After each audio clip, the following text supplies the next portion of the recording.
Hey guys, welcome back to my channel. My name is Barbara Delmonica and I'm so excited for today's video. If you are a Curls Monthly subscriber, an extra warm welcome to you. And if you don't know what Curls Monthly is my curly hair subscription service where each month I send 5+ of my favorite curly hair products directly to your doorstep so you can try curl products before you buy, all while being educated by me, a curly hair expert. And then I make these videos that go in correlation with Curls Monthly products that are sent to you so you know what the heck is being sent to you every single month. On today's video, we're going to be talking about the Ocoa Hydrating Curl Cream. We're also going to be talking in depth about coconut and 4 reasons why you might want to ditch coconut inside of your curl products because this Ocoa curl cream is coconut free. And that was something that I found interesting on the bottle. You know how like on some bottles they'll say like no this, no that, no vegan, like it's vegan, cruelty free.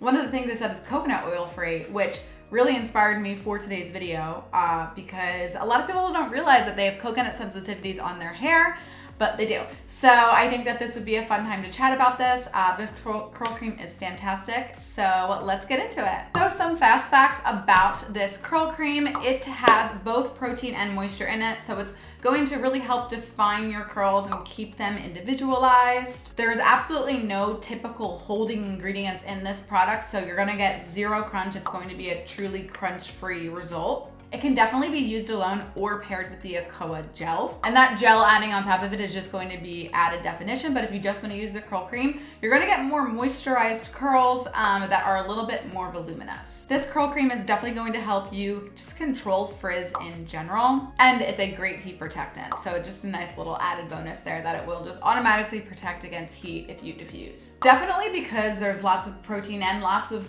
kind of heavy moisturizing ingredients in it, I'm going to say it's going to be best for medium curls of all shapes and sizes. So like medium curly, medium density, medium thickness, medium porosity is probably who's going to end up loving this the most.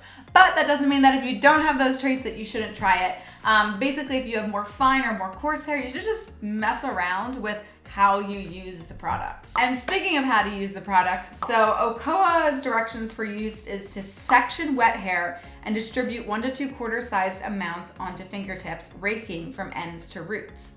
Scrunch or finger coil to encourage curl pattern. Follow up with the curl defining styler gel for extra hold. So basically, you can use this like you would use any curl cream. I will link a video below where I showed you 3 different ways that you can use a curl cream. There are so many different ways to use curl creams, and those are just 3 of them, but you can definitely follow the directions on the bottle. Sometimes I don't like the directions on the bottle, but they actually do have good directions. But basically, you would want to apply it to soaking wet hair after your shower. A lot of times I just take curl cream in the shower with me, so that way when I rinse out my conditioner, I just add it right in, no mess, and you can guarantee that it's going on hair that's wet enough. Now, ingredients wise, I had used this product a few times before I really went through the ingredients in depth, and I had really liked the product. So when I was going through the ingredients, there was a lot of like, oh, that makes sense. Because there was a lot of really great ingredients here that made sense as to why I was getting the results that I'm getting, which is why I always like to go through the ingredients with you, because the front of the bottle can say all the front of the bottle wants to say, but it's the ingredients that will always tell you the truth. So up first we have cetyl alcohol and cetyl alcohol. Those are 2 of my favorite ingredients. If you have been following me for a while, you know that I talk about that a lot. They are moisturizing alcohols. Then we have sunflower seed oil, which really helps make your hair shiny and strong. Then we have glycerin, which is a great moisturizing agent. Propanediol, which is fantastic for extra shine. Marula seed oil makes hair shiny but also prevents greasiness. Mango seed butter is a thick, juicy, moisturizing ingredient. So that's like really where the moisturizing kind of thickness of this product comes from. Then we have quinoa seed oil. It's rich in fatty acids, it's hydrate that it does not leave any type of greasy residue on your hair.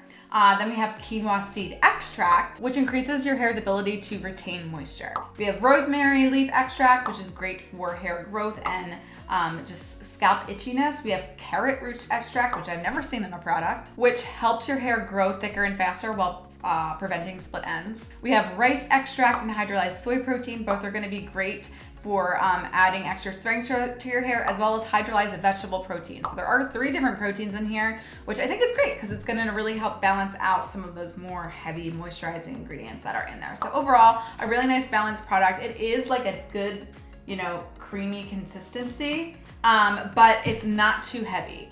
I definitely have had much heavier creams. So again, like I said, it's medium. It's like nice and balanced, which is good. I think a lot of people need that and are looking for it, and it smells really good. It honestly has like a very clean, lotiony like smell to it. So yeah, I'm so excited for you to try this product. If you're a Curls Monthly subscriber, make sure you let me know how you like it below, and let me know if you decided to pair it with the gel inside of Curls Monthly or another gel, or if you just like to use it on its own. Now, I really want to talk to you about 4 reasons why maybe you should try ditching coconut in your hair products. Coconut is typically a curl safe ingredient. Some people search for products with coconut in it. But some people's hair can actually have coconut sensitivities. This doesn't mean that you're necessarily allergic to it. Like, you can eat coconut or put it on your body and be totally fine and also have this hair sensitivity towards it. But basically, coconut is not technically a protein, but it can act like a protein on some types of hair. So many times people with low porosity or protein sensitive hair will have protein overload side effects when using coconut too often, which can kind of result in your hair looking like it has protein overload, even though it doesn't. So coconut oil acts like a protein because coconut oil is very, very thick. So if you have lower porosity hair, it basically means that products have a hard time entering your hair strands. Typically, lower porosity hair tends to be drier naturally because water products have a hard time entering it. For lack of better terms, it almost like clogs your hair. So it clogs your pores, and then that makes your hair not able to soak up moisture, soak up water, which dries your hair out, which makes your hair look like maybe it's in protein overload. So coconut oil is not a protein, but it actually helps protect your hair and actually helps prevent protein loss, which is normally a good thing. But for people who are protein sensitive, they kind of thrive from protein loss. So that makes your curls just uneven, unbalanced, and then they're not happy. Some signs that you can kind of tell that you might have this protein sensitivity that I'm talking about would be, number 1, if you have protein overload side effects but don't really use much protein. What those side effects would be is hair that is like limp but frizzy at the same time. It could also be hair that's like oddly gummy, or hair that's dry to like the nth degree. You can also tell maybe if you have a coconut sensitivity if you have like unavoidable wet frizz, if your hair is just constantly frizzy while it's wet, no matter how much conditioner you put in it, you know, no matter how much you detangle it, it just is always frizzy. Or if your hair flash dries, so if you immediately get out of the shower and your hair is like dry suddenly, a lot of times that means that also you could have a coconut sensitivity. And then the last way you can tell that you might have a coconut sensitivity is if you feel like you've tried literally everything under the sun, but you're still not getting good curl results, something is off. I would definitely recommend trying to go coconut free for a little bit, or trying a coconut free wash day. So if you think that you might have a coconut sensitivity, the steps to sort of taking care of that would first and foremost be to clarify, hopefully with a coconut free clarifying shampoo, and then follow up using mostly coconut free products. Again, the Ocoa Hydrating Curl Cream is a coconut free product, so that would be a great thing for you to try. And then basically you want to just kind of slowly switch out products one by one after that and sort of see where that takes you. But back when I was doing curl coaching, I definitely did have a few clients who ended up having coconut sensitivities. I would say it's a little on the rarer side, but it does definitely happen. So it's just always something for you to be aware of. And it's definitely an annoying sensitivity to have. So definitely try to exhaust your other options if you can before you dive into the whole coconut thing, because there aren't very many products that are coconut free. So it's definitely not a fun life to have, but I always like to be real with you. It is a thing. So that is all for today. If this video helped you at all, make sure you give it a big thumbs up. Make sure you're subscribed to the channel, and I'll see you on the next video.